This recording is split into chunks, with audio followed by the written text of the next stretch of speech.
Bismillahirrahmanirrahim. Assalamualaikum warahmatullahi wabarakatuh.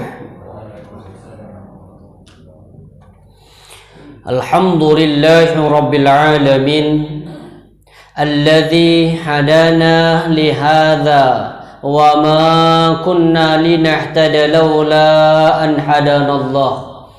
أشهد أن لا إله إلا الله وحده لا شريك له وأشهد أن محمدا عبده ورسوله لا نبي ولا رسول بعده اللهم صل وسلم وبارك على نبينا محمد وعلى آله وأصحابه ومن تبعهم بإحسان إلى يوم الدين أما بعد قال الله تعالى في القرآن العزيز أعوذ بالله من الشيطان الرجيم يا أيها الذين آمنوا اتقوا الله وقولوا قولا سديدا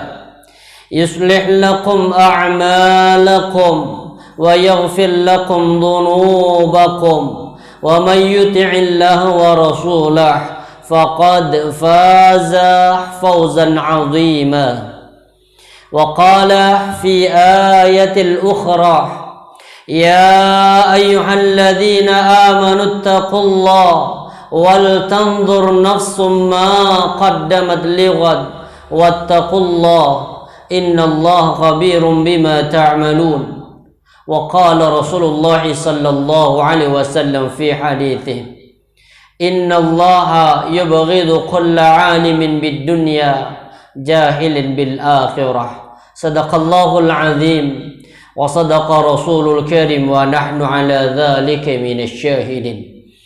Ma'asyiral muslimin wal muslimat, jamaah sidang salat subuh Masjid Imam Bonjol yang insyaallah dirahmati Allah subhanahu wa ta'ala. Alhamdulillahi rabbil alamin. Tidak henti-hentinya kita senantiasa bersyukur kepada Allah atas semua karunia yang telah Allah karuniakan kepada kita, atas semua limpahan nikmat, mulai dari nikmat iman, nikmat Islam, nikmat kesehatan, dan juga nikmat kesempatan.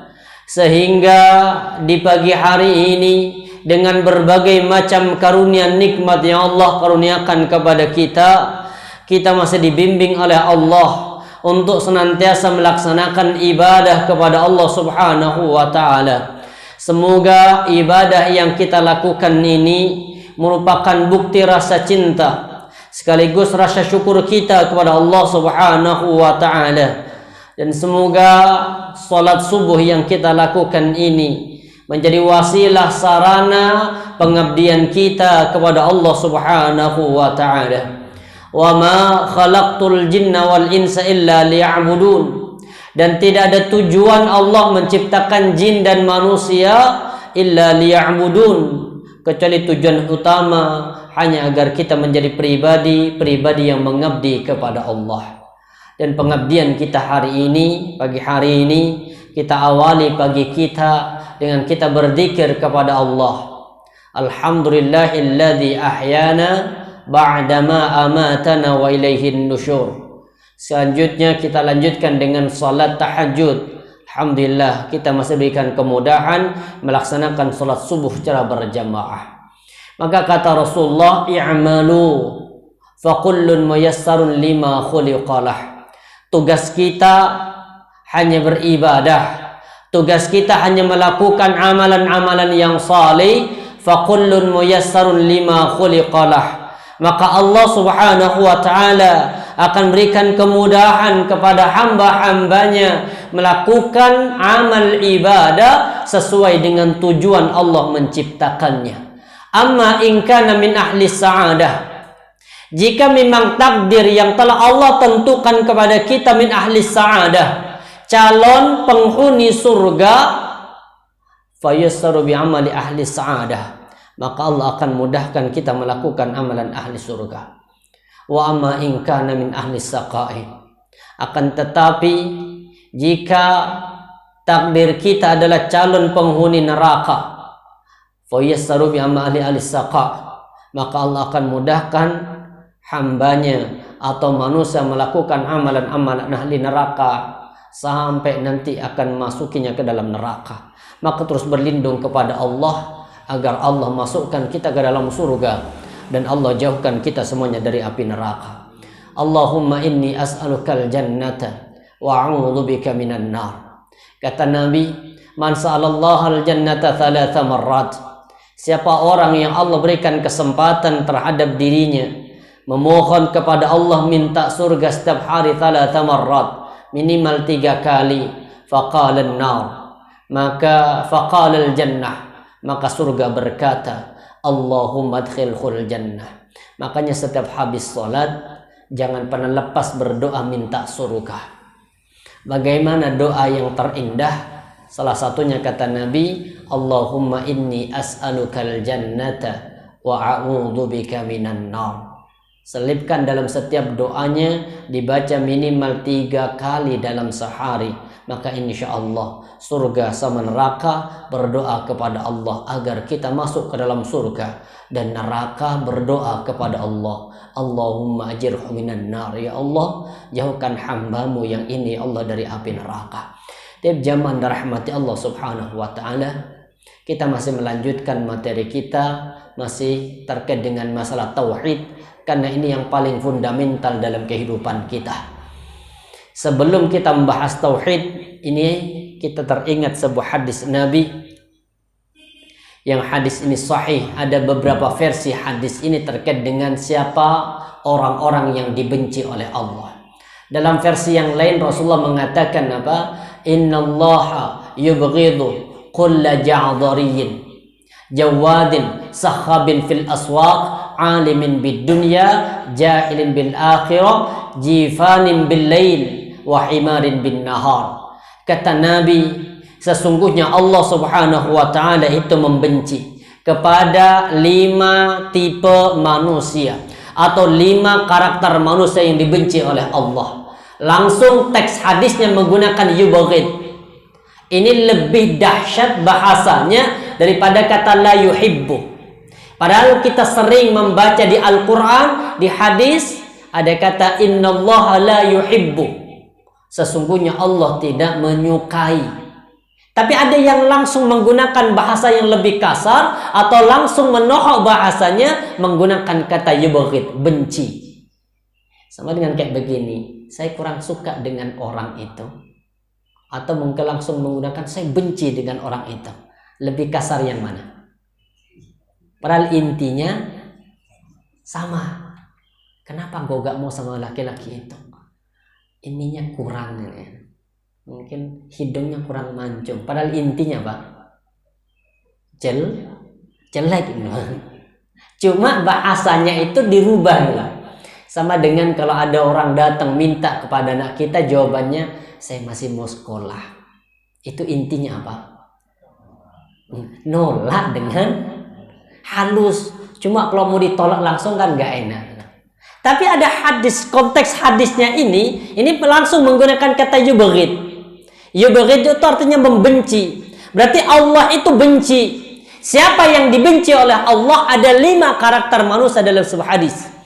Yang pertama, ja'dhari. Pribadi yang dibenci oleh Allah adalah pribadi yang punya sifat sombong. Kemudian yang kedua, sakhab. Jawad, orang yang dibenci yang kedua adalah mereka orang-orang yang punya tipikal kasar, wataknya keras, kasar, kemudian dia senantiasa juga dengan kekasarannya itu tidak sanggup atau tidak siap dengan orang lain, dikasar. Yang ketiga yang dibenci oleh Allah subhanahu wa ta'ala, sakhabin fil aswaq, suka berteriak-teriak di pasar. Hanya yang jualan di pasar diem aja. Dan makna berteriak-teriak itu adalah orang yang suka sumpah palsu agar dagangannya laku. Ini buahnya ini. terutama biasanya para penjual yang besar ini. Kalau di kampung saya itu banyak kayak sapi itu. Jadi kalau kita datang mau beli sapi, kita masih nawar, datang temennya yang seolah dia sebagai pembeli. Dia tawar dengan harga yang lebih tinggi dari apa yang kita tawar. Bahkan ada yang dengan mudah mengatakan, demi Allah ini sudah ditawar sedemikian. Padahal belum pernah ada orang dibenci oleh Allah. Makanya salah satu yang paling dibenci oleh Allah di antara perbuatan manusia itu apa? Qauluz zur, sumpah palsu. Yang keempat yang dibenci oleh Allah Subhanahu wa taala, jifanin bil lail wa himarin bin nahar. Bangkai di malam hari tapi dia seperti himar di siang hari. Siapa? Orang yang rakus dunia. Siang dipakai untuk bekerja, tapi malam dipakai hanya untuk tidur. Yang dibenci oleh Allah adalah mereka orang-orang yang tidak tahajud.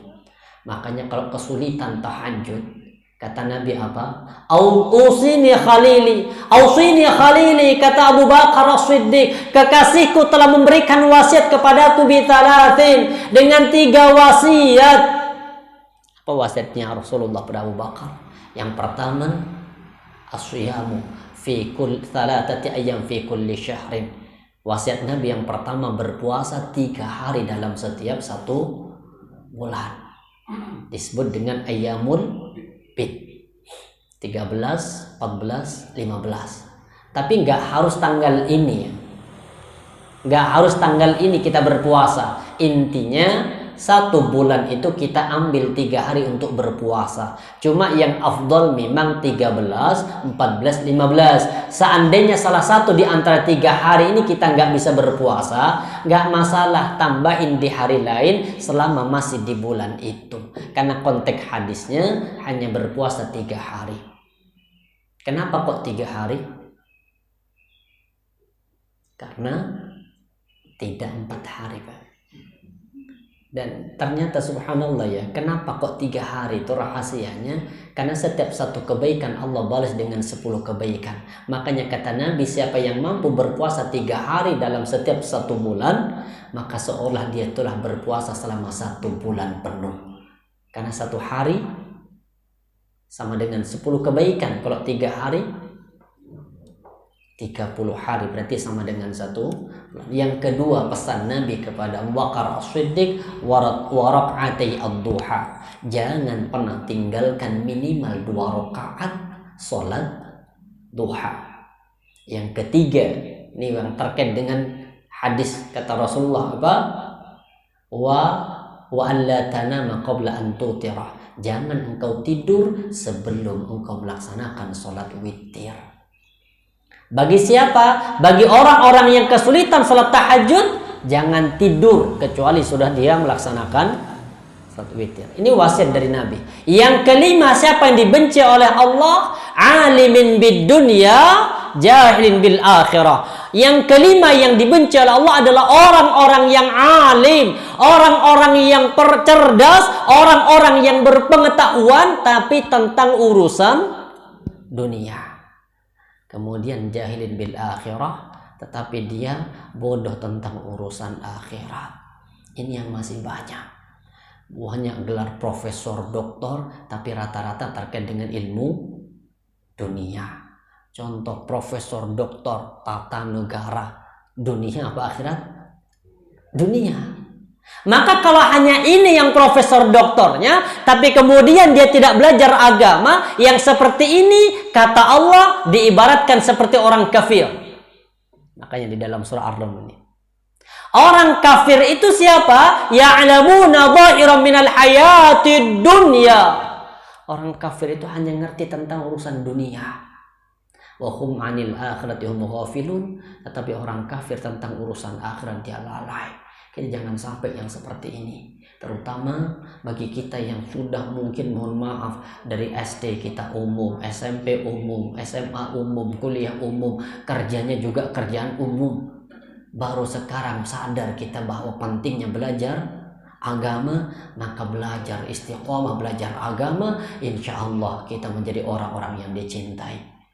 Makanya Ini yang kita takutkan, alimin bid dunya, jahil bil akhirah. Urusan dunia dia alim, tapi untuk urusan akhirat dia tidak punya persiapan apa-apa. Tapi zaman dirahmati Allah, kita masuk materi kita terkait dengan tauhid. Kita akan bahas sekarang tauhid rububiyah. Tauhid rububiyah ini dikenal dengan tauhid keyakinan. Ini yang paling penting dalam kehidupan kita, Pak. Maka kalau ada orang kemudian mengatakan, kalau nanti anak saya tidak sekolah, mau makan apa? Ini berarti tauhidnya masih masalah. Atau mungkin 2 anak cukup. Kalau 3 lebih dari cukup. Kita pengen cukup atau pengen lebih? Makanya Rasulullah sampai memotivasi, Pak. Ini terutama bagi ibu-ibu, perbanyak hamil, Bu. Dan ini benar nih. Apa kata Rasulullah? Ala ukhbirukum binisaikum bil jannah. Maukah aku beritahukan kepada kalian wanita-wanita yang berada di dalam surga? Siapa wanita yang di surga? Ada 5 karakternya itu. Salah satunya adalah al-walud, wanita yang banyak anak. Ternyata wanita banyak anak di surga. Berarti yang 1 anaknya mangil nih, bikin lagi. Ya, apa maknanya? Potensi banyak anak masuk surga itu lebih besar. Kenapa? Karena dengan banyaknya anak, kalau didik menjadi yang soleh, maka insya Allah akan mengalirkan pahala.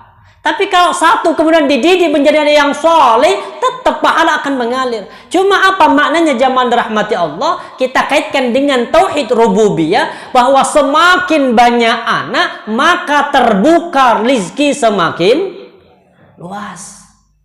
Makanya kalau kita dipahamkan dengan apa? Wis 2 anak cukup. Seolah kalau 3 anak itu rezekinya. Kalau ini muncul dalam kehidupan kita, ini bahaya, Pak. Berarti tauhid kita masih belum sempurna. Makanya tauhid itu yang pertama adalah tauhid rububiyah, ya tauhid keyakinan. Kita yakin bahwa semua yang mengatur dalam kehidupan kita siapa? Allah. Adanya wabah ini kita yakin. Orang yang bertauhid, adanya wabah virus ini yang sampai detik ini sekarang mulai semakin meningkat. Itu kenapa Allah turunkan? Karena Allah itu cinta. Allah ingin mengembalikan kita keingatan atau kepingin mengembalikan kita kembali kepada Allah lewat sarana wabah. Karena kalau nggak ada wabah, mungkin manusia akan semakin jauh. Dan kita orang yang bertauhid yakin bahwa ketika Allah menurunkan sesuatu, itu karena Allah yakin manusia akan mampu untuk menyelesaikan itu. Makanya Allah katakan la yukallifullah nafsan illa wus'aha. Allah jamin kok, la yukallifullahu nafsan illa wus'aha. Tidak mungkin Allah akan berikan beban kepada manusia kecuali sesuai dengan kemampuan. Makanya kalau ada orang bunuh diri, itu paling dibenci oleh Allah adalah orang yang mematikan dirinya dengan sendirinya. Maknanya apa? Orang yang bunuh diri. Bahkan orang yang bunuh diri ancamannya kelak pada hari kiamat, siksaannya sebagaimana dia mengakhiri hidupnya. Kalau ada orang bunuh diri dengan cara menggantung, maka nanti di dalam neraka dia akan digantung oleh Allah sebagaimana dia mengakhiri kehidupannya. Kenapa? Karena tauhid rububiyahnya belum matang, gak yakin. Lebih-lebih kemudian bunuh diri gara-gara putus cinta. Na'udzubillah. Dan ya seolah kemudian aku nggak bisa hidup tanpamu. Ini syirik. Nih, walaupun spontanitas, aku nggak bisa hidup tanpamu. Ini berarti tauhid rububiyahnya masih bermasalah. Wong sebelum nikah dengan dia kok dia sudah hidup. Kok baru ketika nikah dengan dia baru muncul kata-kata begitu. Atau sebaliknya, ini tauhid rububiyah keyakinan. Kalau saya tidak bekerja di tempat ini, saya mau makan apa? Sering dengar kata itu. Bahkan ketika Doli di Surabaya mau ditutup, yang demo itu semuanya mengatakan apa? Kalau Doli ditutup, aku makan apa? Ini berarti tauhidnya bermasalah. Sama kalau kita punya pekerjaan, Pak. Pekerjaan kita ada unsur haramnya. Kemudian kita hijrah kepada pekerjaan yang halal. maka pasti Allah akan berikan rezeki dengan cara yang halal. Tapi zaman rahmati Allah, makanya di sini tauhid rububiyah dikenal dengan tauhid keyakinan. Kalau tauhid uluhiyah baru nanti tauhid perbuatannya. Sekarang kita bahas masalah keyakinan dulu. Meyakini bahwa Allah Subhanahu wa taala yang berhak disembah, yang menciptakan, memelihara alam semesta, yang Maha Kuasa menentukan nasib segala sesuatu. Tidak ada sekutu bagi Allah dalam kekuasaannya dan hal-hal di atas. Jadi di sini tauhid rububiyahnya, keyakinan kita hanya kepada Allah Subhanahu wa taala dan tidak boleh ada sekutu. Pertama, kita lihat sebentar kata-kata rububiyah di Al-Qur'an. Di dalam surah Al-A'raf ayat 172. Wa idz akhadha rabbuka min bani Adam. Dan ingatlah kata Allah, akhadha rabbuk, ketika Rabbmu mengambil perjanjian min bani Adam, terhadap semua keturunan anak Adam, min zuhurihim dzurriyyatahum, dari tulang sulbi mereka. Ini berarti Allah mengambil perjanjian ketika masih berupa apa? Ruh. Ini begini gambarnya, nanti dibuka dalam kitab, ada kisah-kisah nubuah dalam hadis. Ketika Allah Subhanahu wa taala selesai menciptakan Nabi Adam, kemudian Nabi Adam itu bersin. Ada dua versi, ada yang mengatakan Nabi Adam bersin, ada yang mengatakan punggungnya Nabi Adam diusap-usap. Maka keluar semua ruh calon manusia di muka bumi. Subhanallah. Makanya kemudian Nabi Adam tertarik dengan satu ruh, yang ternyata itu adalah rohnya milik Nabi Daud. Tertarik. Ini rohnya siapa? Ini rohnya Daud. Berapa umurnya? 40 tahun. Ada 60 tahun. Apa kata Nabi Adam? Tolong ambilkan dari umurku 40 tahun, berikan kepadanya. Ya sudah. Ternyata ketika Nabi Adam waktunya mau meninggal, datang malaikat maut dengan mengatakan, wahai Adam, saatnya engkau kembali kepada Allah. Apa kata Nabi Adam? Umurku masih tinggal 40 tahun lagi. Loh kan 40 tahun sudah engkau berikan kepada Daud. Apa kata Nabi Adam? Enggak tuh, saya enggak ngasihkan kepada siapa-siapa. Fanasiyah, Nabi Adam lupa, fanasiyah dzurriyyatah. Maka kemudian semua anak cucunya punya sifat lupa. Makanya manusia berasal dari kata nasiyah. Nasi itu artinya lupa, makanya nasin, nas, orang yang lupa. Makanya kalau sering makan nasi itu pelupa. Deh, baru makan lu, sudah makan, lupa kalau manusia gitu. Bahkan kalau kita belum makan nasi, ditumpuin apapun, mie sudah, bakso sudah, kemudian bakwan sudah, baksri sudah, tanya sudah sarapan? Belum. Kenapa?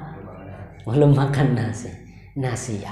Maka zaman dirahmati Allah, ternyata Nabi Adam ini ketika diambil perjanjian, semua ruh manusia Bani Adam diambil perjanjian ketika masih ditempatkan di alam ruh, maka jawabannya hanya satu.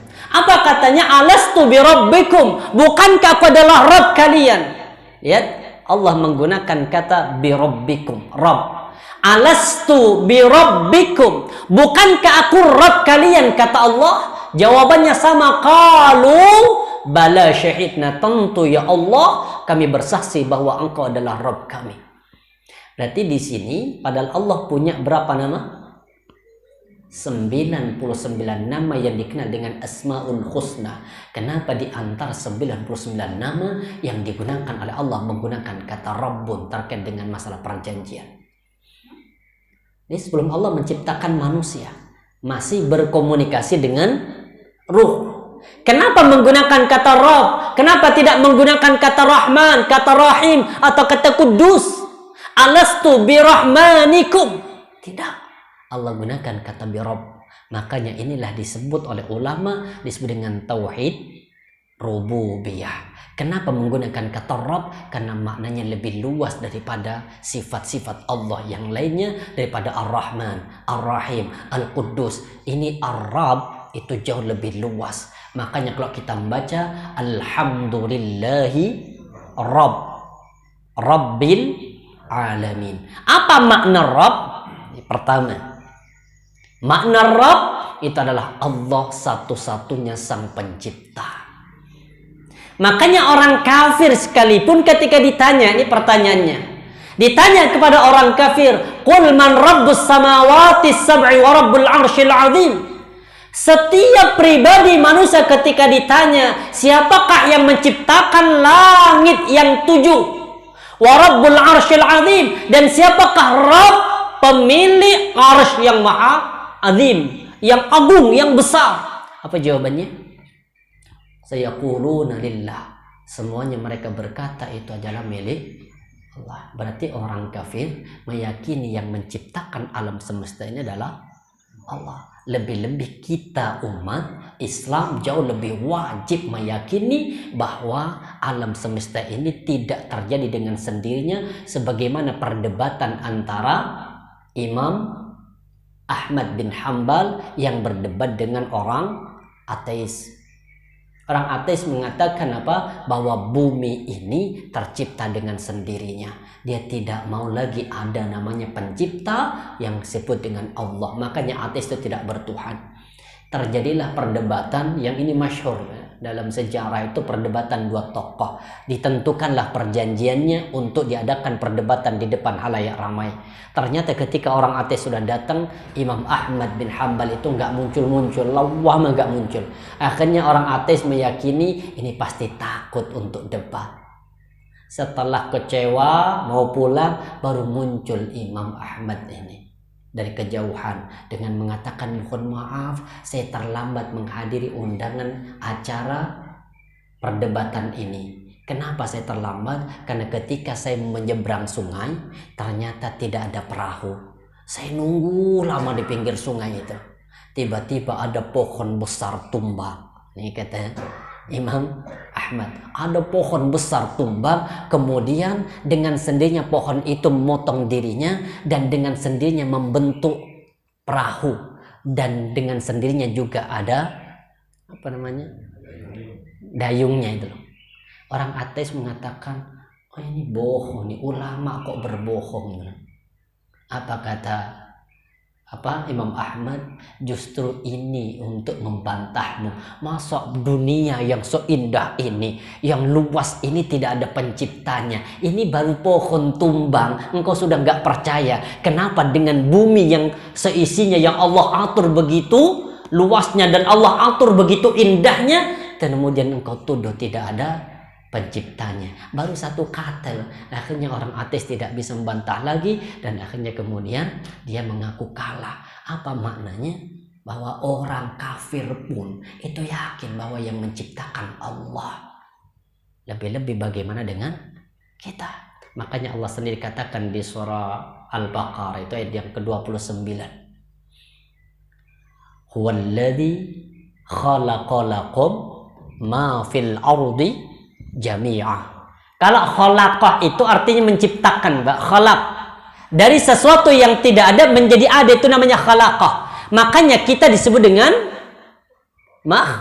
makhluk. Apa makhluk itu? Sesuatu yang diciptakan. Sedangkan penciptanya disebut dengan khaliq. Makanya nggak boleh kalau anak dikasih nama khaliq, itu nggak boleh, Mbak. Kalau mau dikasih nama Abduh depannya, Abdul Khaliq, hamba sang pencipta. Tapi kalau hanya Khaliq saja, itu sifatnya Allah dan itu milik Allah, dan itu nggak boleh kita kasih nama dengan itu. Kasih nama Abdul Khaliq, hamba sang pencipta. Jadi di sini jamaah dirahmati Allah, makna Rabb itu pertama adalah Allah satu-satunya sang pencipta, tidak ada sekutu di situ, tidak ada makhluk yang membantu terhadap proses penciptaan ini. Lihat, walladzi khalaqalakum ma fil ardi jami'an tsumma istawa ila as-sama' fasawwahunna sab'a samawat. Antara langit dan bumi mana dulu diciptakan? Langit dulu apa bumi dulu? Langit dan bumi duluan mana diciptakan? Sama dengan nanti pertanyaan, telur dulu apa ayam dulu? Mana yang duluan? Ayam apa telur? Iya. Ayam dari telur dari ayam. Yang duluan yang mana? Kalau bumi sama langit, mana duluan Allah ciptakan? Fi sittati ayyam. Allah menciptakan langit dan bumi berapa hari? Sittah. 6 hari. Fi sittati ayyam. Langit dan bumi pertama kali Allah ciptakan bumi. Setelah bumi baru langit, tapi disempurnakan belakangan bumi ini. Jadi Allah ciptakan dulu langitnya, bumi dulu, selesai bumi, tapi belum sempurna. Baru kemudian Allah menciptakan langit, tapi penyempurnaannya tsummastawa ini. Kemudian apa? Fasawwahunna. Dan kami, kata Allah, kemudian menyempurnakan penciptaannya. Selesai itu baru kemudian Allah naik ke langit. Berarti ciptaan pertama kali itu adalah bumi, setelah itu baru langit, tapi penyempurnaannya atau penyelesaiannya itu setelah langit. Jadi sempurna, baru setelah itu kemudian Allah istawa 'alal arsy. Jadi pertama maknanya sebagai Rabb itu adalah Allah satu-satunya sang pencipta, tidak ada yang sekutu dengannya. Makanya kalau ada orang, saya bisa menciptakan ini, itu bukan menciptakan. Tapi apa? Menjadikan. Gak boleh kemudian hak cipta. Dan yang menciptakan siapa? Kalau pencipta itu khalik, khalaqa itu dari sesuatu yang belum ada bahan, dari sesuatu yang belum ada nama, kemudian terjadi sesuatu sebagai makhluk seperti manusia, belum ada bahan. Allah ciptakan manusia, maka Allah disebut dengan khalik. Kalau manusia apa? Seperti menciptakan bakso. Apa kira-kira yang pas? Membuat. Makanya muncul kata ja'ala. Kalau ja'ala itu menjadikan. Apa maknanya? Dari bahan yang sudah ada, kemudian diolah, maka gunakan kata ja'ala. Coba di surah Al-Baqarah ayat yang ke berapa? 30. Wa idh qala rabbuka lil malaikati inni ja'il. Kalau ja'il itu artinya sudah ada, dibentukkan fungsi, maka dibentuklah disebut dengan ja'alah. Yang kedua, apa makna Rabb? Rabb yang kedua bermakna Allah yang memberi rizki. Allah sebagai penyedia terhadap semua kebutuhan makhluknya yang ada di muka bumi ini. Makanya Allah sendiri katakan wa ma min dabbah. Apa arti dabbah? Binatang melata yang bergerak. Berarti konsep rezeki itu harus satu, bergerak. Konsep rezeki itu harus bergerak. Kalau diem tidak bergerak, maka rezeki itu tidak akan pernah turun. Coba kita mau makan harus apa? Gerak, Pak. Nggak mungkin kemudian nasi sudah ada diem begini. Nanti ya waktunya kenyang pasti. Nggak bisa.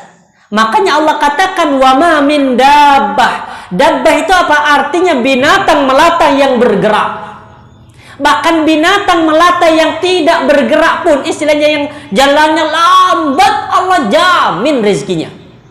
Lihat, fil ardi, di muka bumi, illa 'alallahi rizquha, kecuali Allah jamin pasti Allah berikan rezeki. Makanya ini tauhid rububiyah terkait dengan Rabb. Kita ini selama ini yang paling khawatir itu terkait dengan rububiyah, konsep masalah rezeki.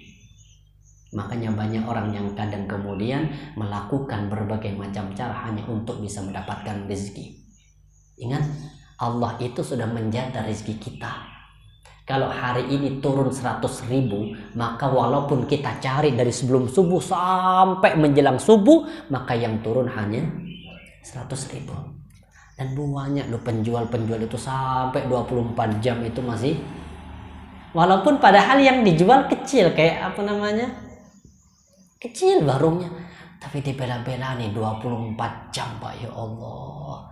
Bahkan sampai tahajud mungkin lepas. Tapi kalau yang turun hari itu jatahnya 100, ya pasti Allah akan turunkan 100 dan tidak akan pernah lebih.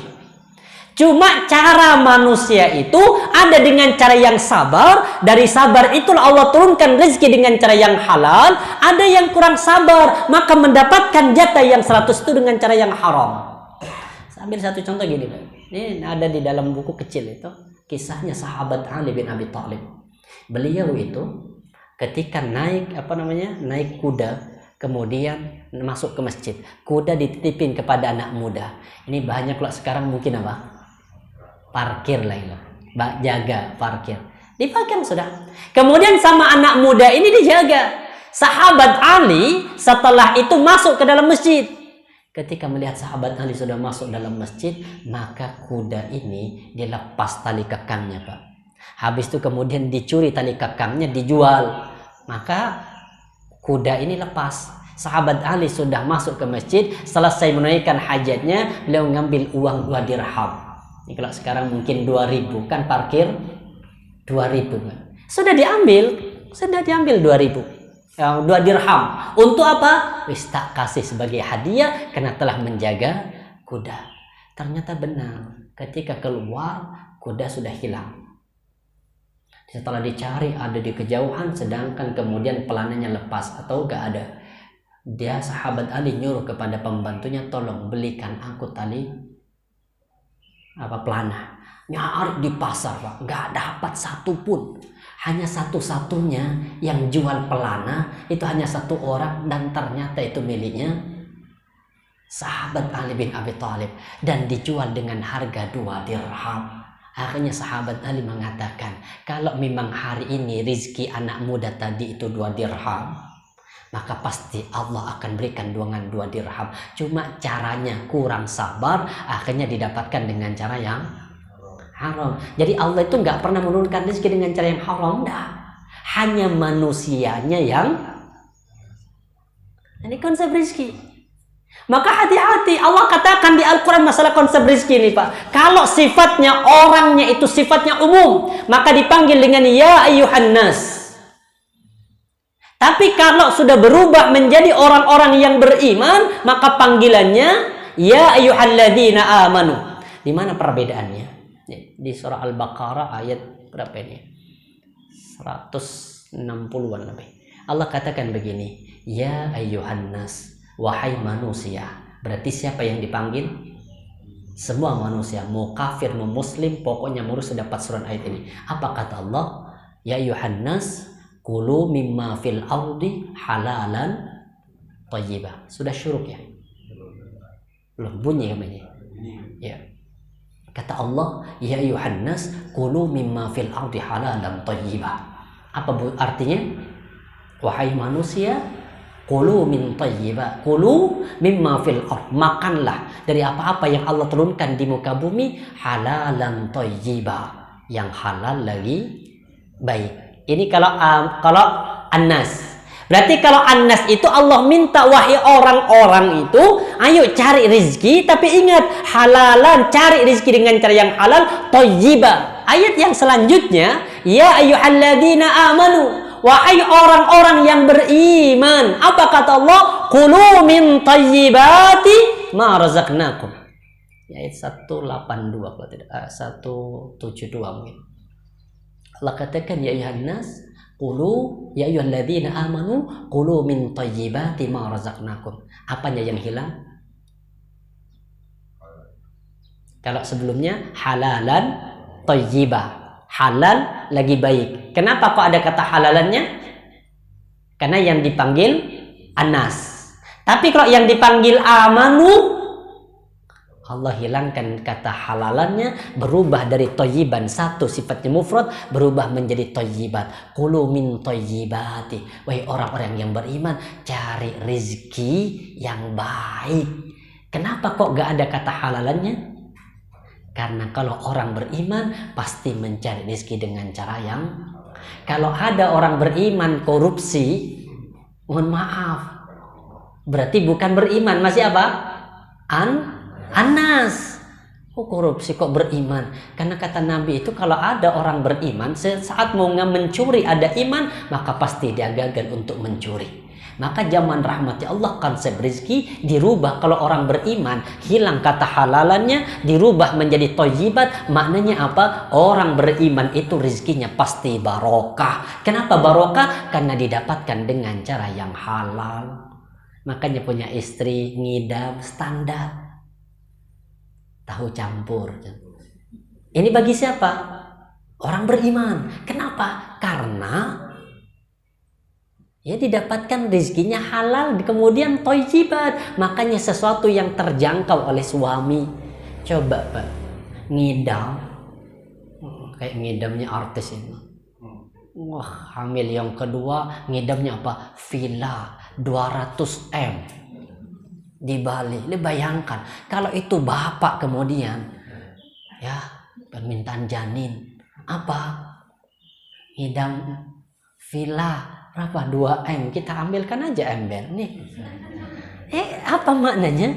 Keberkahan itu konsep rezeki hanya kepada orang-orang yang beriman. Makanya panggilan yang ketiga berubah. Lihat apa kata Allah? Walau anna ahlal qura amanu wattaqau. Kalau satu penduduk dalam satu negeri itu beriman plus wattaqau. Kemudian apa? Bertakwa. Apa jaminannya? La fatahna alaihim, maka kami akan buka kepada mereka alaihim barakat. Bukan satu barokah, tapi barokatin, keberkahan. Dari mana? Minas sama, dari langit, wal ard, dan dari bumi. Kalau ada hujan kepada orang beriman dan juga bertakwa, maka hujan itu membawa barokah. Tapi kalau ada hujan kemudian banjir dan sebagainya, berarti belum ada keberkahan dari yang Allah turunkan. Mungkin karena penduduk ahli negeri itu masih bermaksiat kepada Allah Subhanahu wa taala. Maka ini makna rububiyah yang kedua, yaitu Allah satu-satunya sang pemberi rezeki. Makanya mulai hari ini yakin bahwa setiap apa yang masih dabah, yang masih bernafas, pasti Allah jamin rezekinya dengan cara apapun. Makanya seorang istri yang awalnya mungkin sebelum menikah dia kerja, setelah menikah sama suaminya minta mistalah di rumah, nggak usah kerja. Apakah kemudian istrinya gak makan? Makan. Makanya istri kalau nanti minta bulanan pada suami, jangan minta jatah bulanan, salah. Ya, karena saya sudah tidak bekerja, mana rezeki saya yang Allah titipkan lewat tanganmu. Kalau dikasih 1 juta, sampaikan, Mas, saya sebelum nikah sudah biasa pegang 3 juta. Kok setelah nikah kok turun rezeki saya nih? Jadi kalau minta, jangan minta jatah bulan, minta apa? Rezeki yang dititipkan kepada suami. Tapi kalau istrinya solihah, insya Allah rezekinya thayyibat. Dikasih sedikit bersyukur, dikasih banyak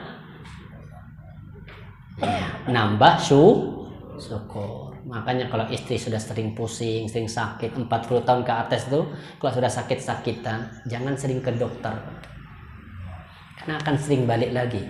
Makanya kalau istri sudah pusing, bawa aja ke mall. Insyaallah 2 minggu lagi kita akan bahas. Ini masih konsep masalah rezeki dengan kata rububiyah. Karena ini masalah keyakinan. Kalau masalah keyakinan kita mantap dengan rububiyah Allah, masalah konsep rezeki, maka insya Allah kita tidak akan pernah mengambil hak orang lain. Kenapa? Karena hak orang lain yang ada dalam diri kita bukan mendatangkan keberkahan, tapi akan mendatangkan penderitaan, dan Allah akan ambil dengan caranya. Subhanakallah bihamdika, asyhadu an la ilaha illa anta, astaghfiruka wa atubu ilaik. Assalamualaikum warahmatullahi wabarakatuh.